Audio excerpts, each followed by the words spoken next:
welcome back to Chapel this week. This is our second live stream from the church, and we're all really excited to share it with you. Okay, so let's get into the intro video.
Often we look at joy and we see it as an end goal. We look at it as something that's going to happen after we get the certain score on a test, after we win a game. But I think we often forget to focus on the joy in our lives right now. We need to focus on the journey getting to what we want to do as well as our goal. We look at our goals and we think, it's okay, I'll be happy once I do whatever you want to do. But I want to remind you this morning just to take everything in your life and take it with joy. Give a compliment to someone else. I know that brings me joy because I know it brings other people joy. Just go home, watch a show on Netflix, or bake cookies, or go for a run, go for a bike ride. Just remember to look at what is now. Thank you. To the sun, set our eyes on our Savior, see the image of love, sing His praises forever. Oh, we look to the sun.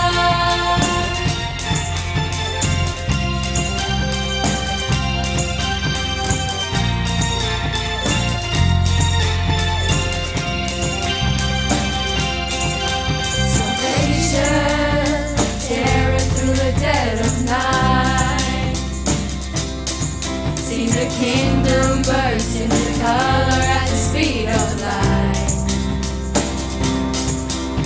Freedom shaking up the atmosphere as the shadows fade into nothing as the day appears. Beyond the skies above, love reaching out for us, the everlasting one, Jesus our God. Oh, we look to the sun, set our eyes on our Savior, see the image of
listen to the words, make me your vessel, make me your offering, and just focus on that.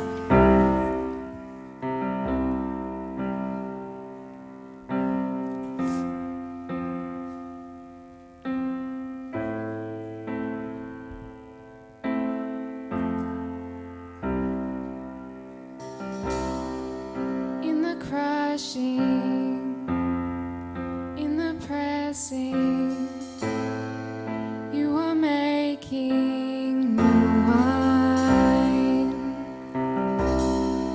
In the soil I now surrender. You are breaking new ground. So I yield to you until your careful hand. When I trust you, I don't need to understand. So make me your vessel, make me an offering, make me whatever you want me to be. I came here with nothing but all you have given me. Jesus, bring new wine out of me.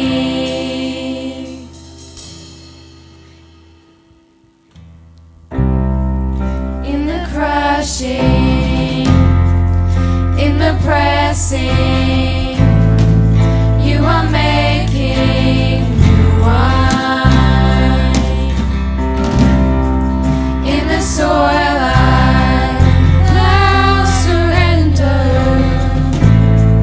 You are breaking new ground. You are breaking new ground. Make me your vessel, make me an offering, make me whatever you want me to be. I came here with nothing but all you have given me. Jesus, bring new wine out of me. Jesus, bring new wine out of me. Jesus, bring new wine out of me. So where there is new wine, there is new power, there is new freedom. The kingdom is here. I lay down my old faith to carry on through the fire today.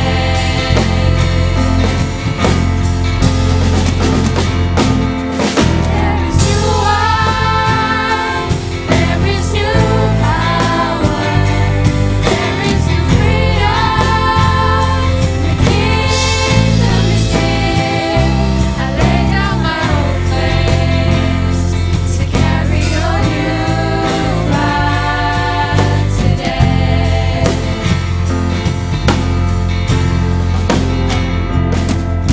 So make me your vessel, make me an offering, make me whatever you want me to be.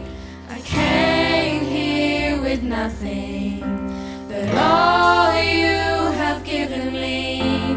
Jesus, bring new wine out of me. Jesus, bring new wine out of me. Jesus, bring new wine out of me. If you guys can just bow your heads and pray with us. Hey God, thank you that we've come to Friday and that we can be here and worship you. Please be with us as we go through the rest of the chapel and we have an awesome sermon from Brock. In your name, amen. Hey, hey, clip of the week. This is Senior School's Clip of the Week.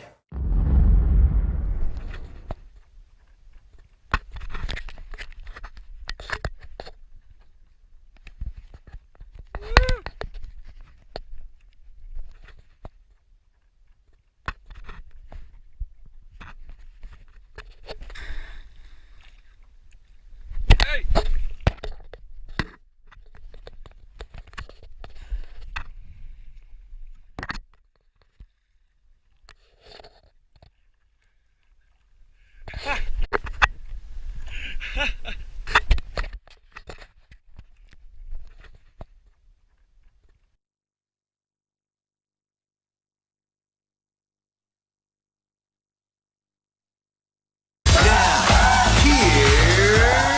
what's up, guys? It's Underlay, and I am back here. I'm back for the first episode of Answers with Underlay for the term.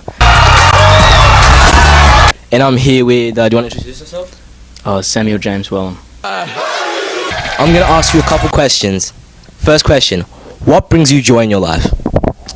Probably my friends and family and my close people around me, and being able to get a lot of fulfillment out of our relationships. Second question, what would you do to cheer me up if you saw me upset? Maybe try and crack a joke. Maybe give you a little bit of a nuggie. See if you'll giggle a little bit. Look, it's working. He's giggling. So yeah, It worked. It worked, guys. Learn from him. Now, third question, what would you want your friends to do for you if they saw you upset?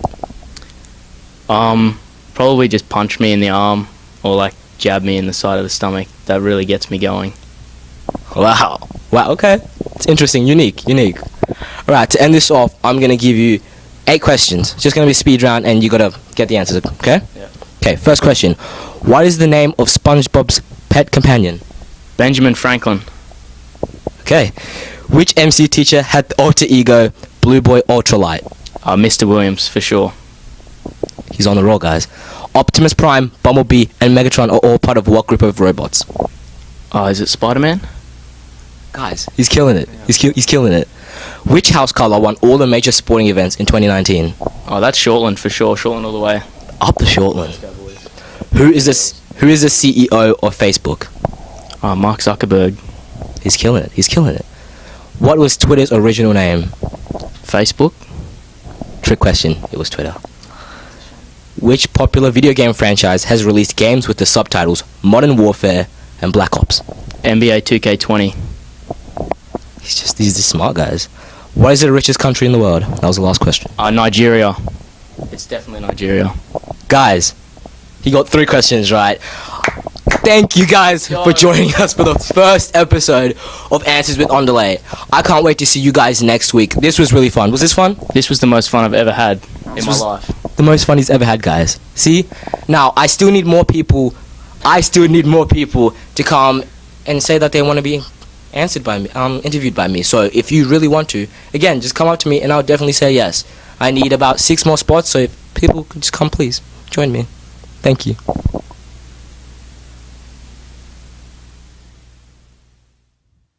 He's killing it, guys. He's killing it, isn't he?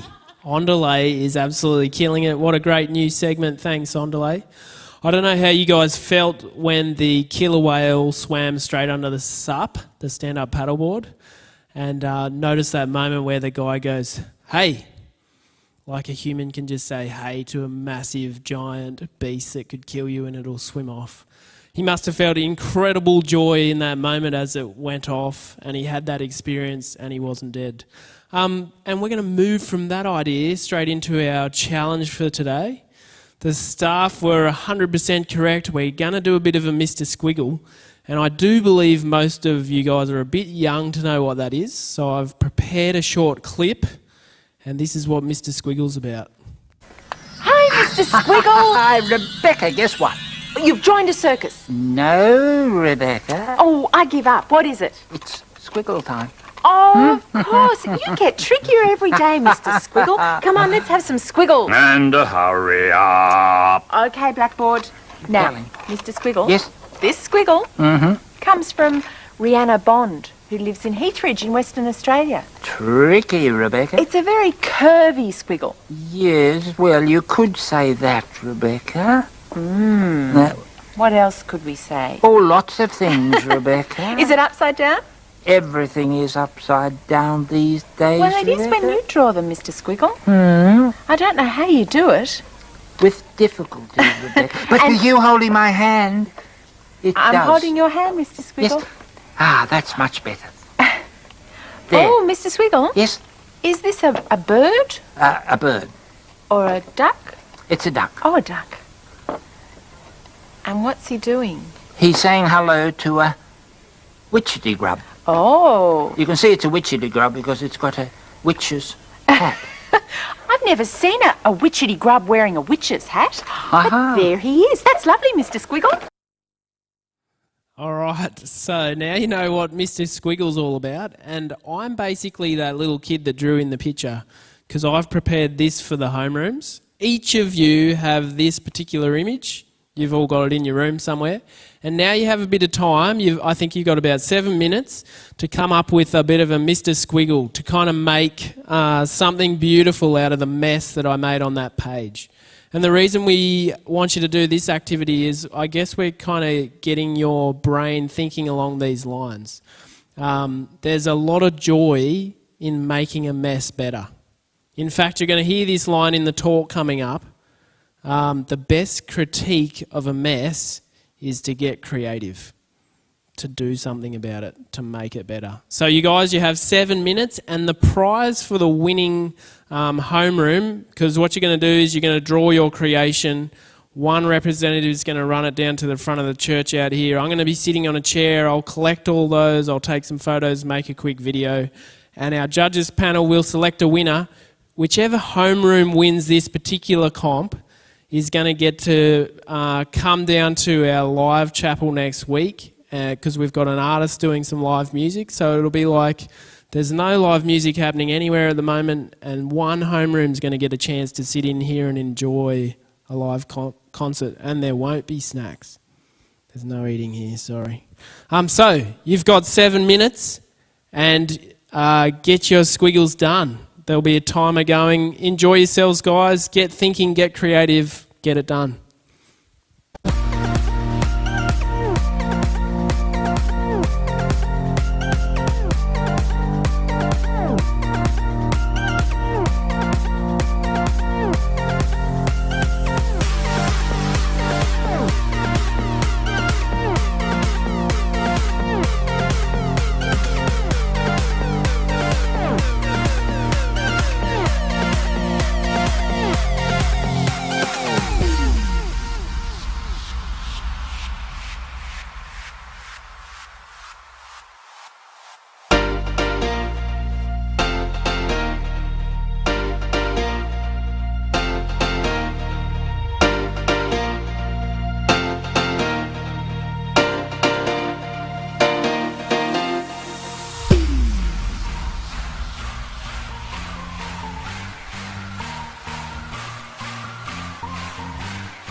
Hi everyone. Up next we have Pastor Brock from Avondale College sharing a message about joy.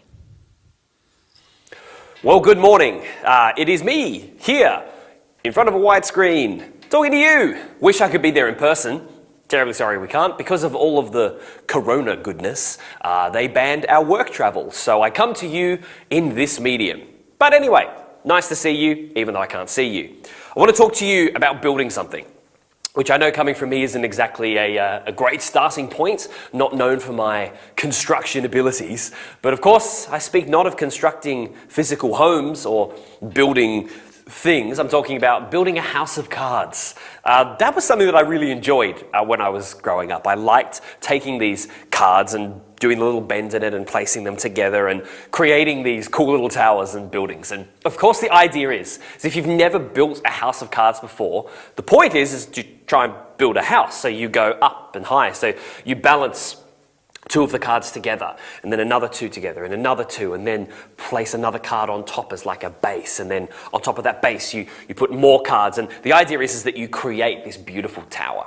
And on this one occasion, I had a friend come around, and we were doing this thing where we were building a house of cards, and it was pretty good. We were, getting a few levels, and then it would come falling down. We'd try again, try different strategies, and build it a little bit more, and again it would fall down. But on this one occasion, after quite a few attempts, we were building these cards up, and then eventually we got 4, we got 5, we got 6 levels high. And it's the best we'd ever done before. So it's safe to say that as we were doing it, we were getting excited because we were building this house of cards from nothing to something, from 1 level 2 all the way to 6, and we were now going for level 7. We've never been able to do that before. So my friend and I were in my room. I think I was like 10 or 11 at the time. Like, we are concentrating hard on this thing. Little did I know that obviously we're making a little bit of noise, right? Because we're getting excited about building this tower high.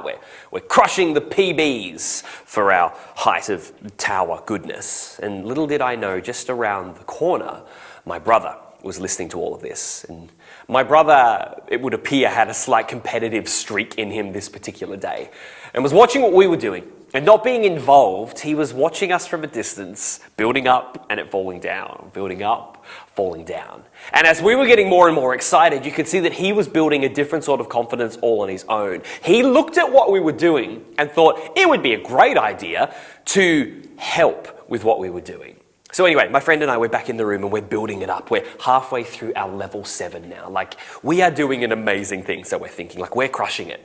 And the thing is, when you're focusing on building something, your attention, your focus, your energy is on the thing that you're building. You're not super concerned with what's happening around you. I'm looking at the house of cards that we're building, not even worrying about the fact that my brother is just outside. Like, it didn't even dawn on me that he would be there or try and help us. Anyway, little did I know, he goes out to the kitchen as we're building this house of cards and he grabs a tea towel. And he holds it in his hand and he brings it down the hallway very quietly, very carefully. As we're getting excited and pumped because we're building this house of cards and it's almost finished at 7 level, we are excited, we're pumped, and my brother gets the tea towel and he unfolds it ever so carefully, holding it in the corners, letting the full tea towel drop open. And as he pinches the corners, he walks in to my room. And at first I didn't notice it. Because again, I'm focusing on what is in front of me. I'm focusing on building the thing that we are building. And he walks in, and knowing that we haven't noticed, walks up ever so carefully, ever so slightly behind my friend and I as we are building this tower. And just before we'd finished making the 7th level complete, my brother grabs the tea towel, lifts it up with dramatic force and pulls it down. What he does then is essentially creates a fan from a tea towel. And my brother, now 4 years younger than me, is flapping this tea towel as my friend and I are building this house of cards. And it's like everything went into freaking slow motion because all of our work, all of our effort came literally crashing down with my brother fanning this tea towel on our house of cards. 7 levels! Hours of effort put into this building, and it all came crashing down because my brother was in the corner and couldn't handle what we were building, so he wanted to break it down. Let's just say that day didn't end very well for my brother. Anyway, why do I share this story, painful, traumatic story about building something? Because that's what we're talking about this morning, building. The thing that we have been tasked to build, the thing that we as humanity, as brothers, as sisters, as human beings, the things that we have been tasked with at building something intentional. And it comes from a passage in the Bible. And if you're familiar at all with the Bible, then you've most likely heard of the passages that are found in the book of Genesis chapter 1. And in Genesis chapter 1, we get this beautiful poetic account of God creating the earth out of nothing. And through each day, he builds something intentional and creates this wonderful place called earth. And then what we see in Genesis chapter 1, down in verse 28, it reads this. This is after God's created everything from nothing. It says in verse 28, then God blessed them. And them, he is referring to, is the people that he's created, male and female. He says, then God blessed them and said, be fruitful and multiply, fill the earth and govern it. Reign over the fish in the sea, the birds in the sky, and all the animals that scurry along the ground. So this story tells us that people get created from nothing, male and female, and then they are tasked with something really specific in verse 28. It says, you are tasked with filling the earth, governing it, and reigning over it. What does it mean to govern the earth and to reign over it? Because they're essentially being tasked with being leaders of the earth. That they now were the caretakers. It was their job to care for the thing that creation was. That everything that God had made, their job was now to care for it and create or protect that creation. So what does that mean? What does it look like to care for that creation? Because in chapter 2, if you flick over the page, down in verse 15? Yes, 15, good memory. It says, the Lord placed the man in the Garden of Eden to tend and watch over it. So we get these declarations really simple in the first couple of chapters of Genesis, that God has made human beings, and then they are tasked to guard over, reign over, and then to tend to the earth, to God's creation. So what does all of this mean? Because it can be really easy when somebody tells you that you are to guard over something, or in different versions of the Bible it says that man was given dominion over the earth. It's really easy to get a picture in your mind of you are the leader, you are the boss, and you are to lord it over everybody else and tell them exactly what to do and keep everything in line and in place. Because a lot of us have experienced that kind of leadership, right? You might have been in classrooms with very forthcoming and quite strict people that teach you. Maybe you know some, maybe you don't. Who knows? But you've probably experienced some strong form of leadership where it's very harsh at times, where if you step a foot wrong, you are in trouble and you are on the outer. That harsh, direct, I am in control, you must follow me level of leadership can often be what it sounds like when we use words like you have dominion over something, or you have rule over something, or it's your job to tend to something. It can be very easy to think that our job then is to be the bosses of all of this earth and all of this creation, that our job is to make sure that nothing falls out of line. But it's interesting, because in the Bible, it's written by real human beings. And the way that they write is very intentional. They use words on purpose. And say, for example, in Genesis chapter 2, in verse 15, we're going to do some Bible nerdery for a minute, so stick with me. But this word in chapter 2, verse 15, when it says that the Lord placed the man in the garden to tend and watch over it, this word tend means to care for or make something. And when in the previous passage in verse 28, when it says that humans must fill the earth, govern it, and reign over it, these are not words that are there to lord it over everybody else or to be an aggressive type of leader. These words are speaking to the fact that you as a human being have been tasked with something specific, to be a caretaker, to make sure that you protect what needs to be protected, to care for what needs to be cared for, and support what needs to be supported. So in other words, the Bible opens up with this very clear declaration that you and I, as human beings, have been tasked with a very clear job, and that is to care for, to tend to add to everything that God has already done. In other words, our job is to make the world a better place. And that just sounds like a cliche though, doesn't it? That our job is to make the world a better place. What does that actually mean? I'll explain. Because right now we find ourselves at a very interesting point in history, right? Like it's unprecedented. We've not experienced anything like this before.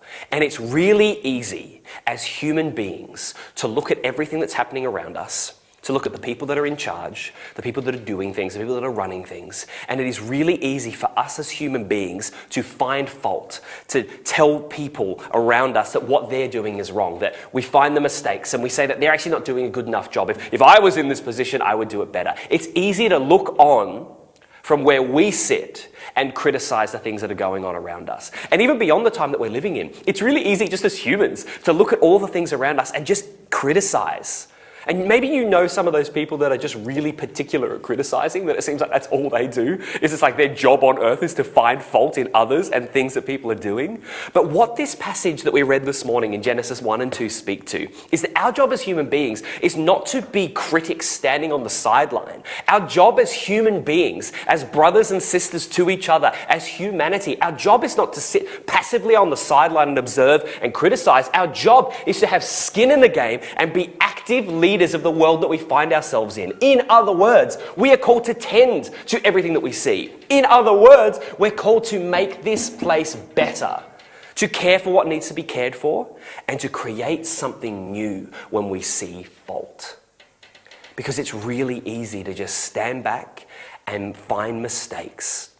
But our job as humanity, as God created humanity, is to not simply find fault, but to be about finding a better way of doing something, to add to what we see, to not try and pull down, but work towards making that thing that you see, making it better.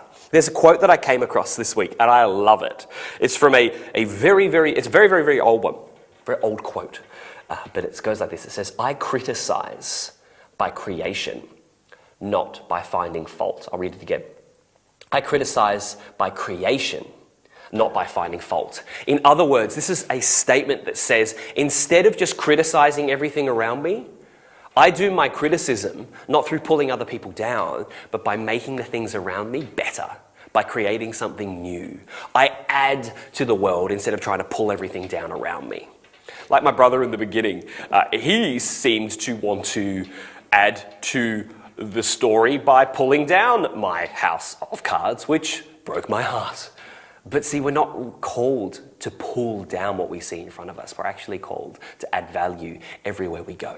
Because from the very beginning, humanity has been tasked with the job of adding value, of creating new things where they need to be created.